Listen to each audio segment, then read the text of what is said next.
Hi you guys, this is Rachel Kirkland here, the Modern Shaman. I am a shaman and a seer, a psychic reader, and have been doing this line of work for many years. Been teaching it now for many years as well. So if you're new to the channel and you don't know who I am, or you're unfamiliar with my work, I would love for you to go to my website. There's a lot of information there and resources if you are wanting to train or learn more about your own intuitive gifts as a healer as well as a reader. And that is at themodernshaman.net. All right, so here's the question of the week. It says, Rachel, I've heard you speak on this before, but I was wondering if you could give me a little more insight on determining the voice of my fears versus the voice of truth.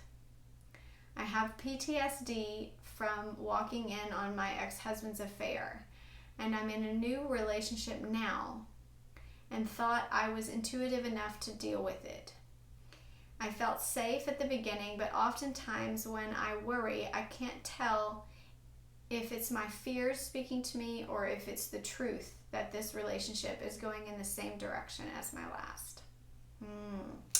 Very relatable, right? I feel like a lot of clients struggle with this, whether it is PTSD from an affair. It's just a traumatic experience, any sort of traumatic experience that leaves a wound of trauma.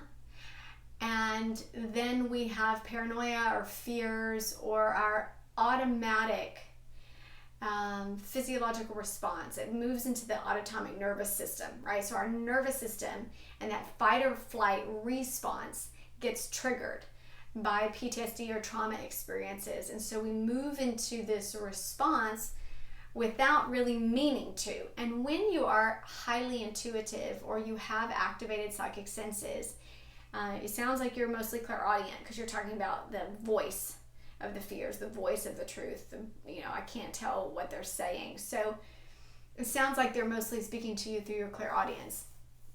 For me, I'm predominantly clairvoyant, and so I get the vision, the onslaught of like, I don't want to see that, I don't want to see that memory, So if you're clairvoyant, it may come in different ways. If you're clairsentient, maybe the physical sensation of it, the gut-wrenching, like it just makes me feel horrible when I'm in this experience or when I'm thinking those thoughts. I'm having the visceral physiological sensation in the body if you're predominantly clairsentient. If you're predominantly claircognizant, it's that knowing of like, oh, I know this is bad. So what happens when we've had any sort of trauma and we're also activated through our psychic senses is we deal with it on our own. And it sounds like you did. You got out of that relationship, and it sounds like then you felt like, okay, I've dealt with this. I'm ready for this new relationship. And again, this is so perfect because it's so applicable for a lot of people, whatever they go through. So maybe they have childhood trauma and issues of abuse in childhood, or a negative experience with an employer, getting accused of something or fired for something or betrayed in some way, whatever your trauma is around. A lot of times, then we do the work ourselves, right? If we are trying to heal and get better and have progression and evolutionary process in our own journey as a soul, then we're doing the work. We're trying to better our life. We work through the process, and then we think we're ready for engagement again. So we're ready to engage in a new job, right? After that trauma of being fired or accused for something you didn't do, or now I'm ready for a new relationship after the betrayal, or now I'm ready to create my own family and have my own children after I work through the trauma of my own childhood. So then becomes kind of the testing ground for that, and the PTSD or the trauma triggers start to get activated. And this is a tricky point when we all get to that of where we have to relearn new patterns of response. And what's tricky when they are trauma response is that it moves into that, like I said, autonomic nervous system, which is automatic, right? We don't always mentally choose it to react that way.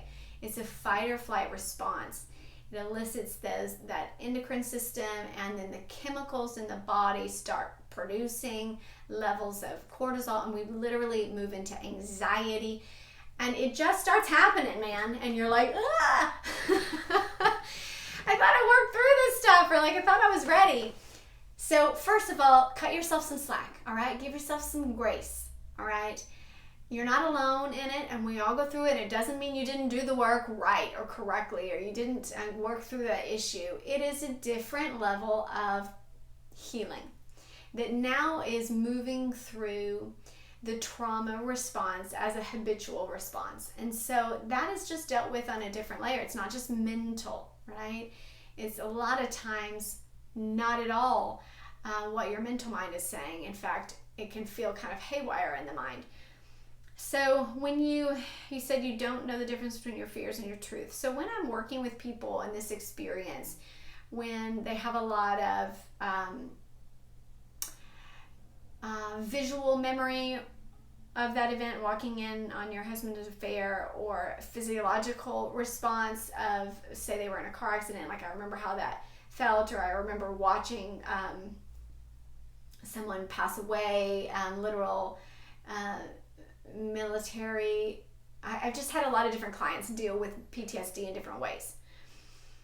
And it's not always the intensity of the moment, it's just the way that your body processed it. If it went into a trauma response, which is fight or flight, and it has that chemical endocrine system that starts to change and change the chemistry of your body.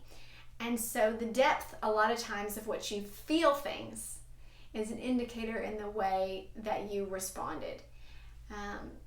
And if you had the depth of your heart, if your heart was engaged, you were open and vulnerable in that moment, you may have had more trauma because you were open in that space. And there's no wrong in that. There's beauty and purity in that. But I'm just kind of stating that because a lot of people, they'll say, well, it wasn't that big of a deal. It was just a divorce.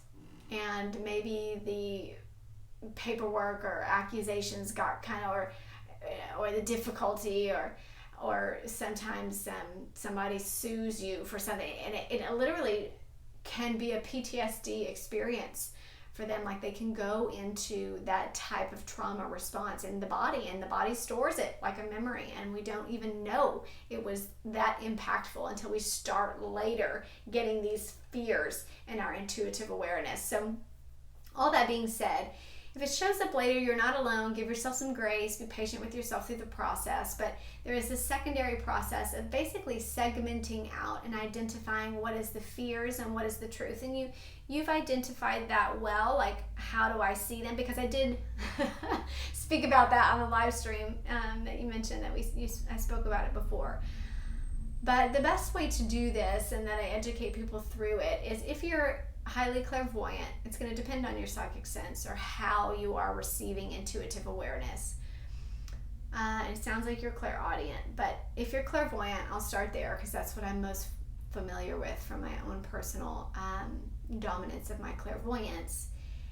If you get the bombarding visuals in your dream space or in your mental space, in your waking space, and the visuals are very bothersome or troublesome or traumatic, what you can do is basically, and you may get these as an elicited response. So your husband may say, oh, I got to work late, or whatever, wherever he was in that day, or something that elicits a sense of fear, or I guess the person you're in the new relationship with, sorry.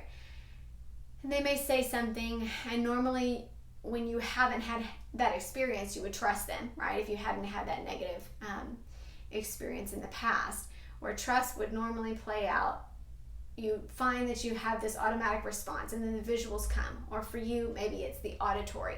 So then the fears start to speak to you. Oh, I bet he's going to meet someone, or I should check his phone when he gets back, or whatever that response comes back with.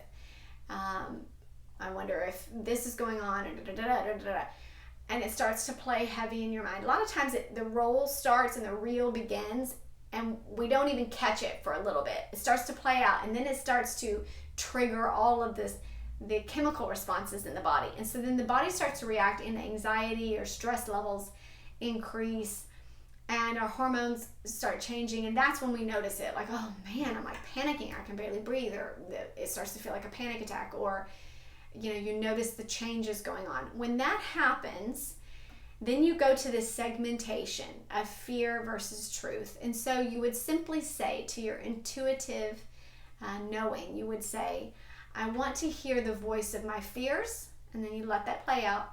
And then you say, now I want to hear the voice of truth in this situation. Or if you're clairvoyant, I want to see the fears, and you've probably already seen those, and they're like, ugh, I don't want to see it, cringy. And then you're like, okay, now I want to see the truth.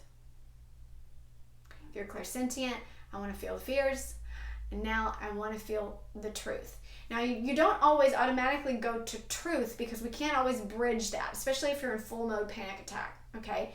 So you let that kind of play out, but you're identifying and disassociating because you are claiming this is just the fear.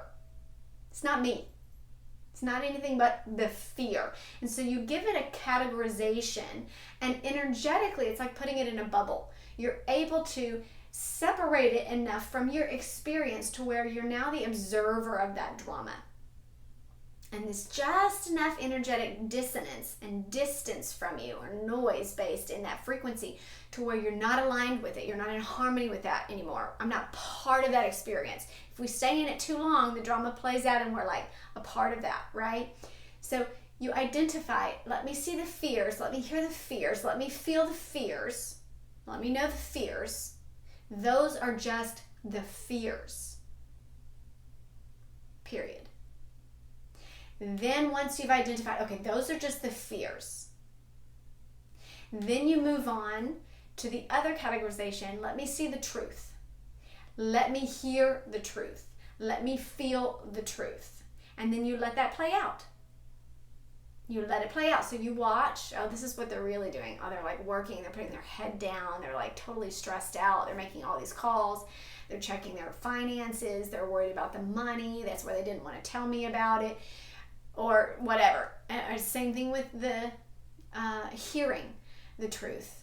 Oh my gosh, I'm so stressed about this. I can't carry the weight of this. I feel like it's one job after another. I'm afraid I'm going to fail. Da, da, da. You start hearing the voice of the truth in the situation of why they're doing what they're doing or what they're going through right now.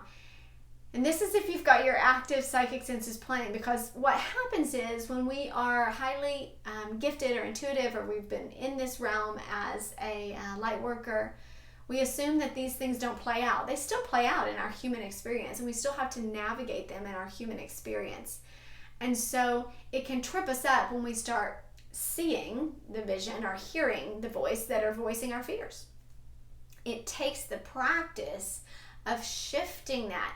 What you'll find is after you do this categorization for a while, and the distance energetically from it by observing the fears and observing the truth will start to shift your autonomic nervous system response. It shifts the fight or flight response into a response like an observer, to where you're observing both things and then able to make a decision from what you see. So from here, it calms, it starts to release more of those hormones that are associated with peace, hormones that are associated with love. So this is a lot of that nurturing, bonding hormones, more feminine energy coming in. And all of that starts to release and play. And then your body gets used to that program instead of the trauma response. And so essentially you're reprogramming the trauma response for the wisdom response, for an observer response, the response that's disassociated with the energy of the trauma, and therefore is able to make a better decision in that moment of what to do or how to respond or what to say or how to calm down in that moment. And so it physiologically begins to shift the patterns in the body through your hormone system, all through your nervous system. All of the systems of the body begin to align back with their origination point of before the trauma, or if the trauma wasn't there. But you have to repattern it through going through that categorization, and then the categories make it separate enough from the self to where the energy itself is dispersed enough to cause a new pattern of creation for the response system. And then when your response system starts to kick in with habits, it doesn't create such an extreme hormonal release or endocrine release or that fight or flight response. Instead, it's just an elevated, intense decision that you need to make, which has a level of it has a level of release in the hormones, but it's almost like I'm focused on something. I'm focused. I'm making this. I'm looking at this, and I'm trying to make the best decision possible. It doesn't create, I've got to run away, or an unsafe, like things feel unsafe. That unsafety, that fear response is that trauma response in the body. And so anytime we've had a negative experience, again, it doesn't have to be a horrible experience the way that the world would say, oh, this is horrible. When, I'll give an example of this. When I was doing acupuncture one day, we were going back to something where I had caused a split or separation from the self. I can't even remember what it was I was trying to process. And I was working with a healer, and he was doing some muscle testing, and he was doing some stone work, and we were speaking through the stones and doing the acupuncture, and so it was releasing pretty easily, and we were going through the timeline of when this occurred, and we went back to my childhood, and we went to a certain age, and we went to a certain setting, and I was like, man. And so then I started seeing that timeline, started watching the event that caused the trauma, and it was like a moment when I was a child. And I had my hair in a ponytail. It was in 5th grade. I had my hair in a ponytail, and I was sitting in school, and the teacher had sat me. I was a real good student. Like, I was like a very focused student, like not always the smartest and didn't get the perfect grades, but I was always serious about my studies. Like, yes, ma'am. And I was listening, and I was doing the work, and kind of liked being a student. And so she put me in front of a student that needed help, kind of like to help tutor them and keep them on focus and whatnot. And the student behind me was always kind of getting into trouble. Well, he just took scissors and cut my ponytail one day. Just cut all my hair off. And in 5th grade, and I remember going to right after school, and my mom took me to get a haircut, and they had to cut my hair real short, like a boy cut, like a real, it was from having a ponytail to just being very short, like completely like a little pixie cut. At the time, that was not in style, and the hairstylist didn't know what to do. It's like, what do you do when a person's hair is all jacked up? It's like, you kind of try to fix it. And the moment that I remembered in the trauma therapy, in the release, was when the hairstylist spun me around in that chair, and I looked at my face in the mirror, and I remember thinking, I'm ugly. It was that moment of looking at myself with that hair, and there was like nothing you could do about it. You know what I mean? It was like, it's cut. It's like, we did the best we could. But there was this, and apparently I had stored that as trauma as a child in my 5th grade brain, in my 5th grade heart. It was something, I didn't like it so much, and I felt so trapped in that ugly body where I was like, I can't get out of this moment. I can't grow the hair back. I can't put a wig on at school, It is what it is. And there was such a separation of like, I don't want this, but but I'm stuck in this situation, that I had segmented and separated out and had a sense of soul loss and trauma from that little moment. And honestly, I'm a pretty, like, as a kid, I remembered it. I remembered that happened, but I didn't really think, okay, that's a trauma in my life. You know what I mean? I've had a lot worse things and bigger things, and somebody cutting my hair, my ponytail off. But my child and my inner child had stored that in a level that was way down in there. And it was part of me that had said, I don't like this about myself. And so when things would come up, it would get that stomach, that self-worth issue, that identity issue, that separation body from like what I look like to what I feel like. And so we never really know. The incidence of trauma can be very different for different people, but the response of the body has similar symptoms to where we're able to identify this is a trauma response. And therefore, it needs a sense of segmentation of fear versus truth from our own sense of intuitive awareness. What is truly just my fears, and what is truly pure and in the truth of what's being experienced now. And then being able to shift just from that practice the emotional, psychological, physiological response of the body. So you can definitely work through it. That's my encouragement to you. And good job on doing the work so far and being in the relationship that puts you there. It doesn't stop there. Like, everybody goes through that, like has to work through that process. So it's not an ending of this current relationship you're in. It's just a learning of like how to work through our own triggers of trauma as we move into new experiences, no matter what those are for all of us. That's the evolutionary journey, mama. And you are on it and you are doing the work. So good job. All right, I'm going to sign off here. Mwah! And say I will be back here next week with another video. If you haven't already subscribed to the channel and you resonate with the content, please subscribe and hit that notification button. I would love to see you back here next week. Bye, guys.